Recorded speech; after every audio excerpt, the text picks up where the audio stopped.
మేనత్త డాక్టర్ ఉదంతంలో మిగతాదంతా ఒక ఎత్తు, అంటే ప్రజల ఆందోళన, ఆగ్రహము, చివరికి అయినా కూడా కాపాడుకురావడానికి మమతా బెనర్జీ చేస్తున్న ప్రయత్నం, దాన్ని కొమ్ము కాస్త ఏదైతే ఐఎన్డీఏ భాగస్వామి పక్షాల స్టేట్మెంట్లు, మిగతా చోట్ల కల్లా పరుగులు పెట్టిన రాహుల్ గాంధీ అక్కడికి మాత్రం వెళ్ళకపోవడం, ఇట్లాంటివన్నీ ఒక అంశం.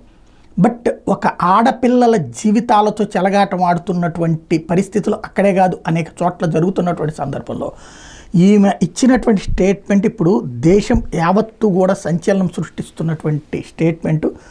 ఈమె వ్యభిచార గృహంలో ఉన్నటువంటి ఆమె, ఏదైతే సోనాగాచి అంటే పశ్చిమ బెంగాల్లోనే రెడ్ లైట్ ఏరియా అంటారు దాన్ని, ఏదైతే ఆ ప్రాంతానికి సంబంధించిన మహిళ, మీకు తట్టుకోలేని కామ కోరికలు ఉంటే మా దగ్గరకు వచ్చి కోరికలు తీర్చుకోండి, అంతేగాని అమాయక ఆడపిల్లల జీవితాలను నాశనం చేయకండి. ఇది Sonagachi red light ఏరియాలోని sex worker చెప్పినటువంటి వ్యాఖ్య ఇప్పుడు ప్రతి ఒక్కళ్ళని కదిలిస్తోంది, స్పందింపజేస్తోంది, చర్చకు కారణమవుతోంది.